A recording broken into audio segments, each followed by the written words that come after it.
Attention, you're listening to The Todd Huff Show, America's home for conservative, not bitter talk and education. Be advised, the content of this program has been documented to prevent and even cure liberalism, and listening may cause you to lean to the right.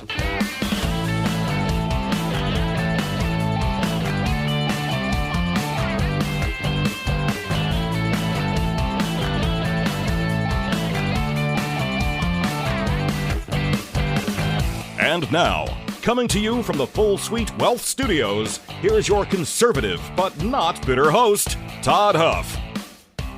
All right, my friends, conservative, not bitter indeed. It's a pleasure to be here. I want to resume what we've been doing here. We took a little bit of a breather from it for a couple of episodes to catch up on what was happening in Iran and just catching up on some current events.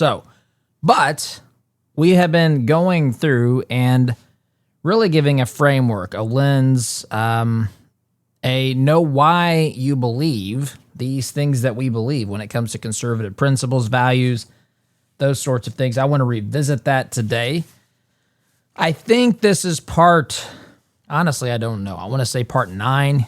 If you want to go back and listen, the easiest way to do that, the best way to do that, to make sure that you get all of the content and, of course, the things that we're doing from this point forward, including the things that we write about in the newsletter that we don't have time to do here on the program. You just text the word truth to 317-785-1030, 317-785-1030. You'll get access to the archive. You can find it on the website too, but this will keep you posted on anything we do with this series or anything else for that matter moving forward. So that's what we're going to do today, and it's good to be here, my friends. If you're dealing with discomfort or just tired of living off prescriptions and managing those side effects, you are not alone. A lot of folks are looking for something natural they can trust. That's why we've partnered with Christopher's Organic Botanicals, a family-run kratom company rooted in truth, tradition, and transparency. They partner directly with farmers, the farmers who grow the product in Indonesia, and they lab test everything before it ever reaches your hands. There's no hype, no synthetics, no funny business, not like a lot of those shady sellers you will find out there giving kratom a bad name. Christopher's provides the real thing done right. So, if you've done the research, if you're comfortable, it's a good place to start is with their starter pack. And all you have to do is go to Christopher'sOrganicBotanicals.com, use code Todd Huff. You'll save 10% on your first purchase. Christopher'sOrganicBotanicals.com. Truth, tradition, transparency, my friends. Okay. The last time we did this, we talked a little bit, and I have to rehash this or recap this a little bit just to get us on the same page here as we get going today. But I talked about the source of our rights. And it's interesting to me, you have a group of people who are hell-bent on making sure that there is no reference or need to reference God or the Creator. And they'll often say, Todd, the Constitution, the U.S. Constitution, does not mention the word God. And it does not. However, the Declaration does 4 times. And all but, I believe, 4 of the state constitutions mention God or the divine providence. It mentions basically a deity, God, in 46 of the constitutions, and others, I think the other 4 make an allusion to God. So to say that he's not there is living in a fake reality, fake news. It's not real. So, but it doesn't mention God in the Constitution. But the Constitution, again, understand what the Constitution is for. The Constitution is to give our government the framework. The Declaration is more of an argument about the ideas that this nation embraces. And as I mentioned, it mentions God 4 times. In fact, the Declaration says that our rights come from our Creator. In other words, they don't come from other people. They don't come from men who start governments, run governments, make rules, whatever. These are things that we are born with, that we have by virtue of being a human being. This is important. This is under assault. You may not see this a lot, but you're going to see it more, especially as we get closer, maybe not to this election, but to future elections. There's a movement away from accepting this truth. And if we lose this truth, which the truth doesn't, listen, as I said before, truth doesn't care about what other people think about it. Truth is true whether 100% of the people agree or disagree with it. It doesn't care. It doesn't have feelings. It is just an immovable reality. Now, we can deny it. We can hide it. We can pretend that we don't see it. We can act like we've created some sophisticated intellectual argument whereby we don't have to deal with these realities. But my friends, it is inescapable. Truth is what it is. Truth is the nature of just how things are. And our rights come from God. Now, here's what I want to get to today. We did a whole episode on that, and you can go back in the archives, and I told you how to do that earlier if you would like to do that. Now, I mentioned this today because I want to talk about something that some people, and listen, there's different types of people, right? There are people who really think, man, Todd, this sounds like a theocracy. We don't want a theocracy. By the way, you're right. We don't want a theocracy. But we'll talk about that. Others just want to put up a smoke screen. They know it's not an argument for theocracy to say that our rights come from God, but yet they want to say whatever they can to get people to not endorse this idea. They want you to think it's dangerous. They want you to think that if you believe in the divine origin of our rights, that you somehow are some evil Christian nationalist who wants to force everybody into your religion. And that, of course, is contrary to what the founders sought. It's contrary to what the Pilgrims sought. We tell every November, the day before Thanksgiving, I love this tradition, by the way. I tell the real story, the true story of Thanksgiving. I do this for several reasons. One, I love the story. It's a great teachable moment. Two, it carries on the tradition of the one that influenced me to do this program, Rush Limbaugh. He did this every Thanksgiving week as well. It's one of the ways, it's probably the biggest way that we pay tribute to his memory and his honor, and that matters to me. It takes me back down memory lane when I remember him telling me, well, not me personally, but remember listening as he told the story, and it mattered to me. Oh, I loved listening. That was my favorite episode every year. It's my favorite episode to produce here every year. I think I probably shouldn't have a favorite episode, but I certainly do. That's the one. But I enjoy doing the program, but I love doing that one for lots of reasons. And so the Pilgrims fled, which is what I was getting to. The Pilgrims fled being basically religious persecution. They were trying to be forced. Well, they were not trying to be. Others were trying to force them into the official Church of England and all this sort of stuff. They fled to Holland first and eventually here. We tell that whole story again on the eve of Thanksgiving. So it raises the question at some point, though, this question of, well, the rights that we have come from God. We don't want a theocracy. How do we reconcile this entire thing? So I want to do that. How is this not a theocracy? So recognizing that our rights come from God is not the same thing as a theocracy. So it's helpful, I think, to understand what is the definition of a theocracy, what makes something a theocracy, what are the telltale signs that this something is a theocracy. Well, friends, we don't have that, and we shouldn't desire that. Incidentally, I know recently we've been talking about the Islamic Republic of Iran. That is a theocracy. So in a theocracy, authority is believed to come ultimately from a deity or divine source. Clergy or religious officials actually lead the government. This is where the Ayatollahs in Iran come into play. And laws are based on religious texts and or doctrines of a particular religion. In that case, in the case of Iran, on the religion of Islam. Now, so a theocracy is a form of government in which religious leaders or a religious system hold political power, and the state is governed according to religious laws or divine guidance.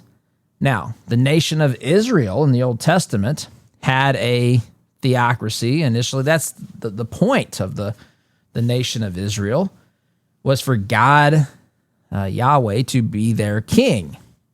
And the people resisted. There's a whole book, right? Actually, a whole series of books written about how the people resisted what it was that God had instituted for them, thinking that they knew better or they had other preferences or whatever the case may be. Human nature takes over, our sinful nature, whatever else, however you want to slice that up. But that's ultimately what happens. And they messed up what could have been a wonderful thing. But we've messed up things here on our side as well. But we don't want a theocracy. We want something that is predicated and based upon liberty. And so you have, instead of the rule of force to say everybody here has to, follow the laws of a particular religion, we say here that you are free to live in accordance with your conscience. You have liberty. And government has a certain role. We've been through that. The most basic role that government has is to protect its citizens from anarchy, from people who are trying to cause them harm domestically, people who are trying to take away their rights. This is the basis, the starting point of a government. And also on top of that, and in addition to protecting people and securing their rights and so forth, there's a external or an international aspect to that too. Protect our borders, protect the nation from foreign threats, that sort of thing. And so that's the fundamental starting point of a government. And this, again, the idea ultimately is that we are created to be free. And that's recognizing how God made us. Now, as a Christian, as a follower of Christ, as one who believes the Bible is the inspired word of God, and that Jesus is the Messiah, that is central, of course, to the Christian faith. But God made us free. Even from a Christian perspective, we have free will. We have the ability to decide what we believe, what our priorities are, whether or not we are going to have a relationship with our Creator or not. God respects our choice. That's really what this entire problem that we have on this side of heaven is about from a biblical perspective. God made it one way. We ruined it by not holding up our end of the bargain, by rebelling and not listening to God. That was the choice that we made, and it's the choice that we all make individually as well. And this country respects the freedom of choice. Now, we say that you're right. I talked about this before. This is what they actually used to teach us. I don't know if this is being taught anymore, to be candid, but it actually makes a lot of sense. They used to say that your freedom to swing your arm ends where my nose begins, or vice versa. My freedom to swing my arm ends where your nose begins. And so that's how this is supposed to work. And we have this concept of liberty, but we also have we have to have some structure. And where this begins to get a little bit more, I don't want to say complicated, but where you have to think these things through a little bit, is when you realize we have to have some basis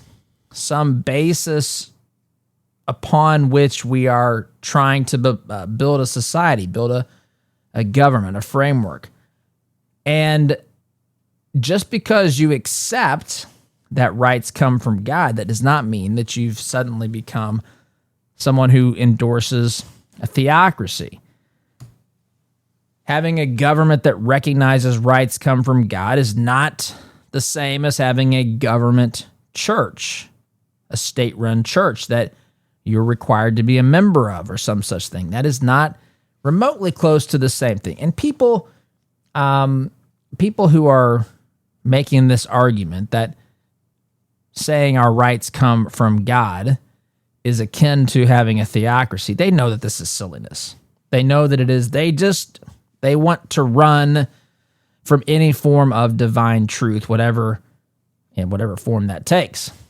So government does not enforce theology. Government does not force its citizens to have a faith, a certain faith, and all that. Now, our founders knew that liberty is at some level incompatible with people who do not have, I'm going to use the word, a religious framework. But people, in order for people to have liberty, they have to have something in addition, something else that within them, if you will, and I would say the Spirit of God, for those who believe in His Son Jesus, to basically be a safeguard against abusing your freedom. Because that's what we can do. And it's interesting. The Bible talks about freedom, by the way. But it's not what we often think. We often think I'm free to do this, that, or the other. The Bible talks about, well, if we choose to live a certain way, we might think we're being free to make these choices and indulge ourselves in certain behaviors. But oftentimes those things we become slaves to those sins, the Bible calls them.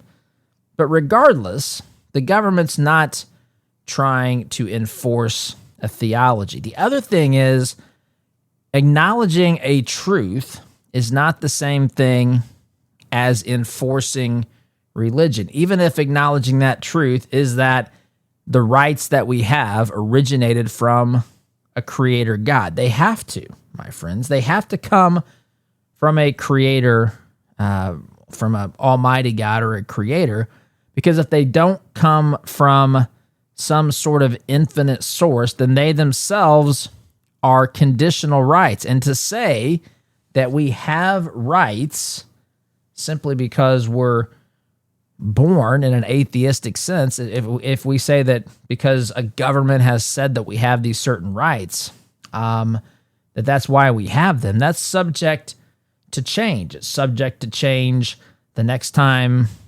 there's an election, the next time there's a decision to be made.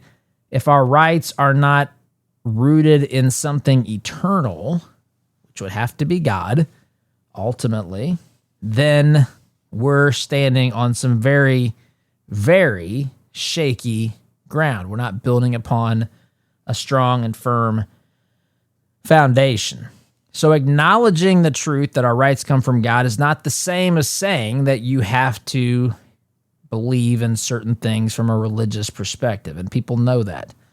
I mean, for example, you read the Ten Commandments. There are laws in the Ten Commandments. By the way, if you've not read the Ten Commandments, you can go to Exodus chapter 20, and these are in a couple different places in the Bible, but Exodus chapter 20 will give you the Ten Commandments. If you look at the first 4 commandments, they're what people often refer to as vertical commandments. It's the way that we're to relate to our Creator. You're not to take the Lord's name in vain. You're to, keep the Sabbath and those things. And then that's the first 4. The next 6 are the horizontal commandments, which is how we're to treat other people. You're not supposed to bear false witness against your neighbor. And you'll find rules, so to speak, rules like that. So you'll find that there are things, thou shalt not murder, for example, is one of the 10 commandments. And that's, incidentally, there's a misunderstanding. Thou shalt not kill is the way that it's sometimes translated, but it's actually more accurate to say thou shalt not murder. Murder is the intentional taking, the intentional, unjustified taking of a life. There is killing. In fact, in that same book, the book of Exodus, there are examples beginning in chapter 21, which is immediately after the 10 Commandments. You'll begin to see, if you read the next few chapters, that there are verses about when capital punishment should be instituted against people who commit certain crimes. So you'll see quickly that there are, just because there's a law against murder, you shouldn't just say that there's a law against all killing, or that all killing is something that God prohibits, because that's not the case. Defending yourself, defending your loved ones against someone who's trying to harm them or even kill them is certainly not an act of immorality.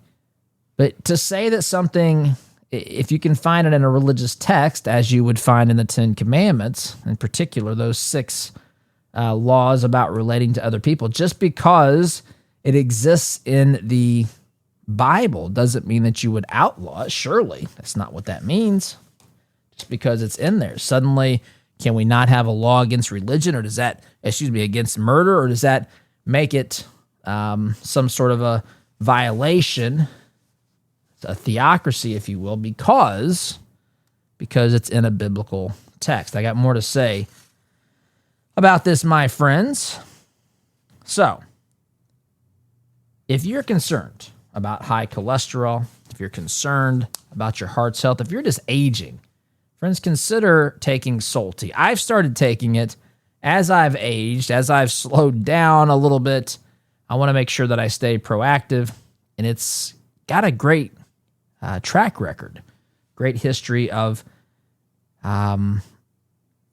helping people lower their cholesterol. May be able to do the same thing for you. You can go to Solti.com, SOLTEA. Promo code Todd's going to get you 50% off your first 3-month supply, and you'll get free shipping to boot. That's Solti.com, SOLTEA. Promo code Todd, 50% off your first 3-month supply, and free shipping. All right, my friends, quick time out for me. You're listening here to Conservative Not Bitter Talk. I'm your host, Todd Huff. Back in just a minute. Welcome back, my friends.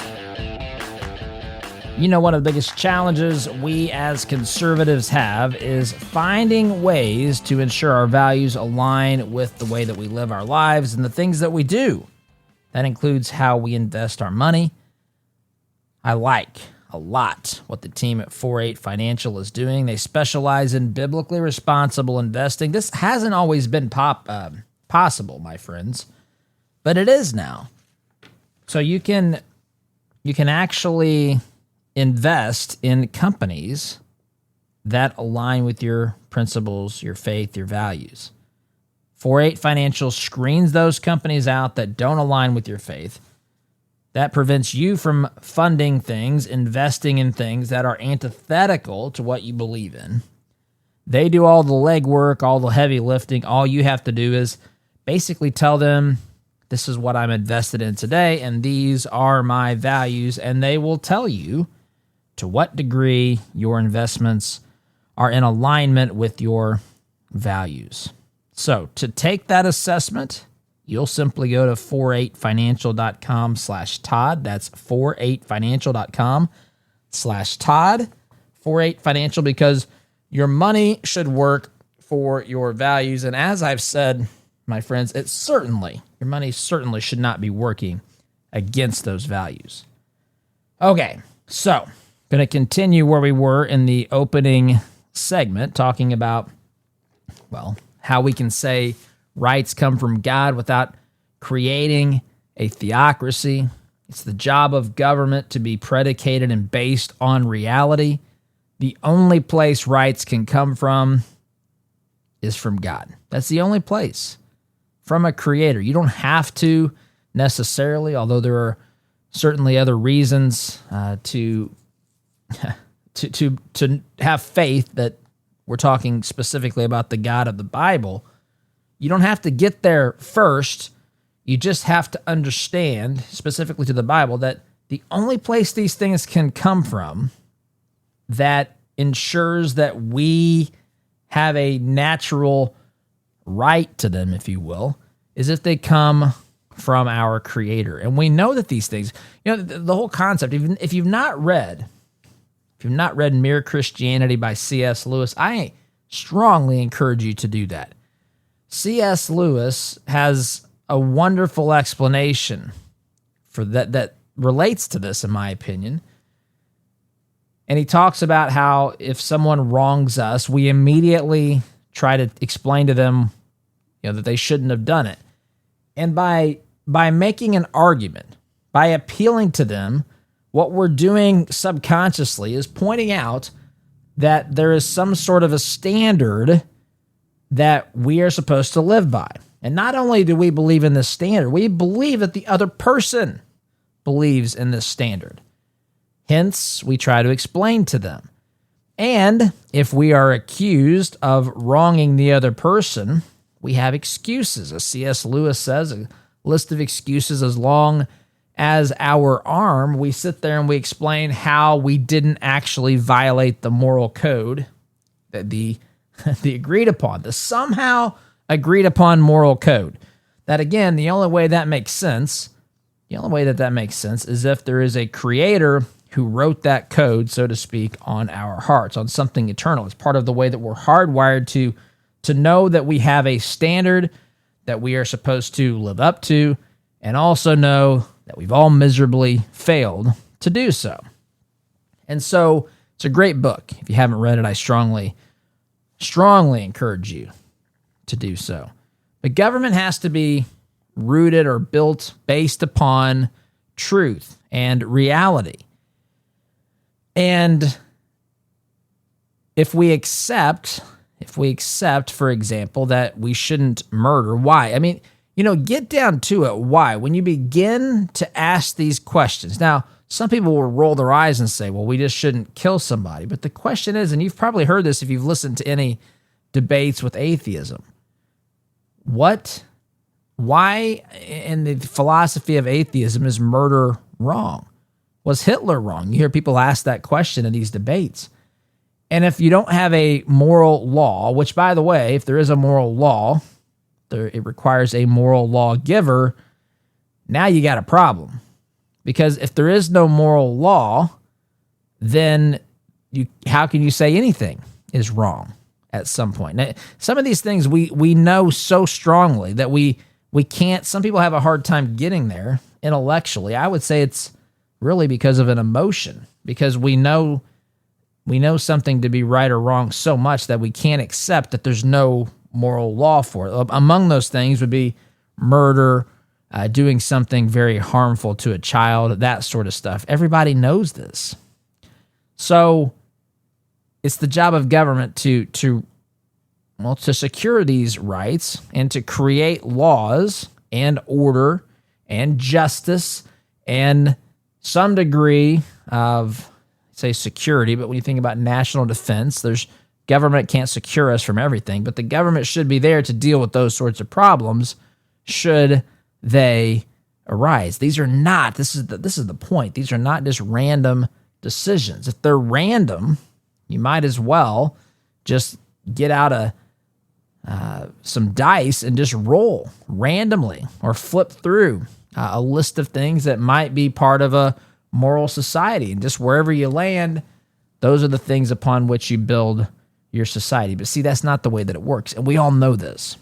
The question isn't whether government reflects moral truth. The question is, which moral truth does the government reflect? And see, now we're really getting into the nitty gritty. Because, my friends, if, I've had these conversations with people who believe that government should be completely secular. And listen, I'm in agreement that government should not be the church, that government should not be forcing people into certain religions or religious beliefs, those sorts of things. Government shouldn't be trying to force people into any set of beliefs, really. But government should be aligned with truth. But there has to be, there's a version of truth that government is aligning itself with. And if the Christian version of truth is the one that's true, and dare I say, wink, wink, or not, there's a hint here that I'm giving you. It is true. The biblical worldview is the correct worldview. You can, of course, disagree with me. You can look into it. I encourage you to look into it on your own. This is very, very important stuff. But I would say that it's clear that the moral framework that is accurate and true is the one that is presented by the biblical text. And so if that is the case, you can certainly begin to acknowledge what the Creator, God, says about things in that book. Why can't you? Again, it's not forcing people to believe them, but it's laying the foundation for the moral law and the moral code. Now, you can't get down into the level of legislating out sin, and that's not the point, but we have to establish a framework that says these are the things that are illegal. Here's part of the problem we have today with the growing government. We have a situation on our hands where once upon a time, when governments are new and small and just beginning to get established, you start off by writing laws that are in agreement with the moral code. Murder, bad. Self-defense, good, although it's not, no one wants to be in that situation, but it's not murder, right? Theft is bad. And you begin to make laws that go along with the moral code, the moral law. And see, those are things that you don't even really have to teach people to believe because it's already something that we do believe, that we do accept. Forget that we know it. It's simply what is. It's simply truth. And as people who are created by the same Creator who made that moral law, we have an understanding of what that moral law is. And so when laws exist that prevent things from happening or designed to prevent them, discourage them, or to hold people accountable that do these atrocious things, if those align with the moral code, then it makes sense naturally from a natural law perspective. We don't have to study books to know murder is wrong, or that I shouldn't assault somebody, or that I shouldn't steal from them, right? It's when you get into the administrative state, and this is where a lot of leftists love to go. They like to want to penalize people for filing a wrong form or doing something along those lines, my friends. Something that's administrative that we don't know intuitively because, as we talked about with C.S. Lewis earlier, those aren't the types of laws that are written on our hearts. Those are things that help a society run or sometimes get into the business of things they shouldn't even be messing with to begin with. But that's a much different thing than enforcing laws that are consistent with the God-given moral code. I got to take a break, my friends. Quick time out. Back in just a minute. Welcome back, my friends. Third and final segment here of today's program. I hope you've enjoyed this. I like talking about these things. I think that this matters tremendously. This prevents us from making truly emotional decisions or taking emotional positions on issues that should be thought out within a certain framework that's predicated, built upon truth. And that's what we're going through here today and over, candidly, the course of this series. And again, if you want to be a part of that and get all of the background information and articles, text TRUTH to 317-785-1030. So that's where we're gonna wrap this up today as well, my friends. Before I do that, let's be honest, when your financial world starts getting a little more complicated, you need more than one-size-fits-all advice. That's where Full Suite Wealth shines the brightest. Their team specializes in working with families and individuals at your level. They offer personalized guidance that goes far beyond the basics, from private equity and private credit to option strategies and coordinated legal planning. Full Suite Wealth helps you see the big picture and make confident decisions about your legacy. It's about having a dedicated team there to guide you each and every step of the way so you can focus on what truly matters: your family, your goals, your future. If you want real confidence in your financial life, visit fullsuitewealth.com. That is fullsuitewealth.com. Build your legacy, secure your future. Okay, so talking here about theocracy, the natural law where rights come from, and really government's role. Government does not create rights. Government protects rights. Government secures rights. Rights exist first. And you can say this is the view of the founders. I would say it is the truth.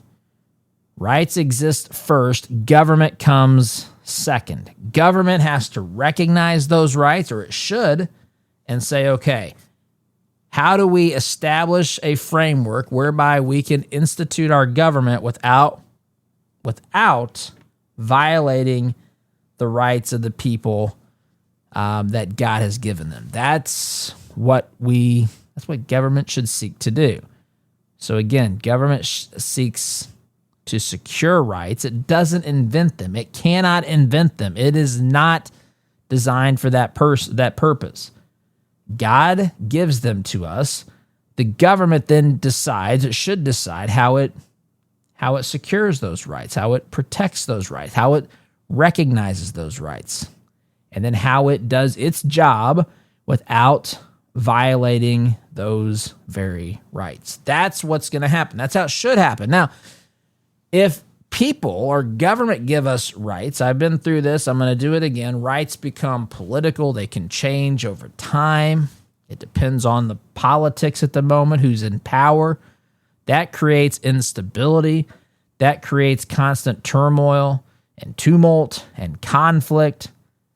And you have different competing claims as to what rights are. We have this in America today because, again, we have an ideological Cold War that's being waged in this country. And this is why we have to win this argument. Again, the founders won it back in the 1770s during the time of the Declaration.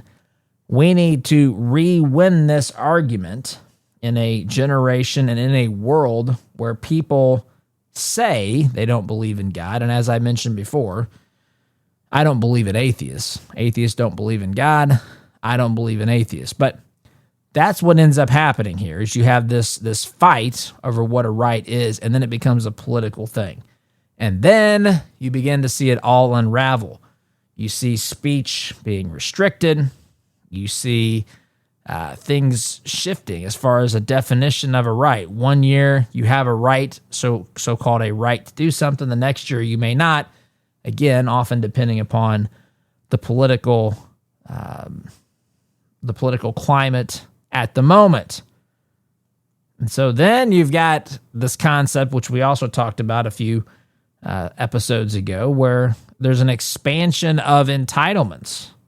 I'm entitled. Then a right is not an entitlement. We went through this in a previous Toddcast. A right is not an entitlement. But when people misunderstand and it's not built upon truth, they begin to substitute entitlements as rights.